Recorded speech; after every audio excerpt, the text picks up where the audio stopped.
Hey guys, Merryface here, and welcome to another Bourget special. I'm sorry for the delay for the video. I have problems with Final Cut Pro, and I haven't actually solved them. What I'm doing here is recording a video and extracting the audio. Anyways, today we'll be looking at Aerobatics aircraft, and in particular, we'll be looking at the pilots flying them.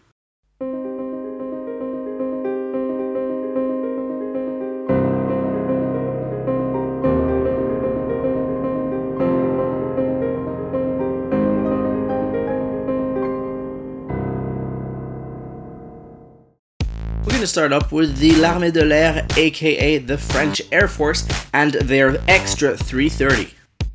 Now obviously we know very little about the pilot in this case, however you can look at the type of mentality he has just from the maneuvers he performs.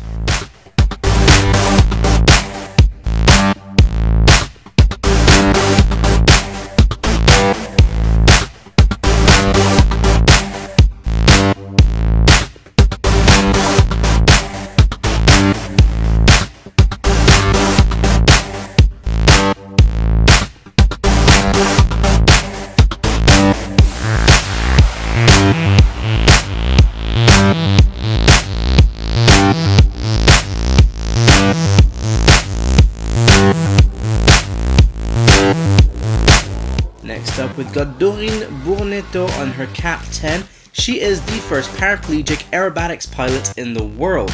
She became paraplegic after an unfortunate plane crash in her youth when she was 16.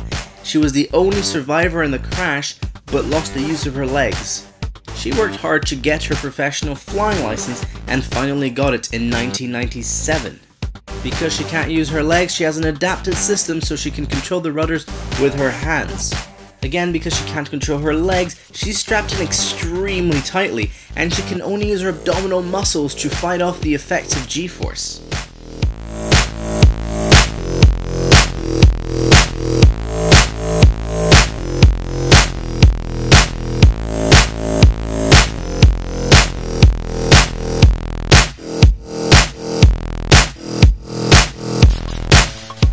Now we're talking about Aude Le Mordant in her Extra 330. Le Mordant holds the Aerobatics World Champion title in the female category. She is sponsored by the famous aviation supporter, the watchmaker Breitling. She graduated from the very famous French school l'ENAC, a specialized aviation French school that gives you a degree and a professional pilot's license. Le Mordant is now a proud pilot for Air France on the Boeing 777. She first started doing competitive aerobatics in 2005, she joined the French team in 2009, and she became French champion for the first time in 2011. She then went on to win the title again and again until 2014, and in 2015 she finally became world champion.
Now we mix things up a little bit with a glider, the Swift glider, piloted by Benoit Merriot. This is an incredible character, being world champion 4 times in a row. Merriot is especially famous for his incredible performance in the World Championships in Poland, where he won gold in every single category.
Bring in the last extra 330 of the Airshow, piloted by Catherine Monoury. She really is as close as we can get to an aviator today. She became the youngest pilot in France at the ripe age of 17. She was world champion both in 1988 and in 2000, and she was French champion 10 times. Monoury has now stopped competing and now teaches high-level aerobatics and does air shows just like this one.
And the final aircraft for this series is the Starduster. This aircraft might be very common in the USA, but there are only 4 of them in France. The lucky aerobatics pilot that gets to fly it is Jean-Marc Dust. He is a general director at Trescal, a watch maintenance company. He has thus shown his loyalty by painting the company logo on the aircraft.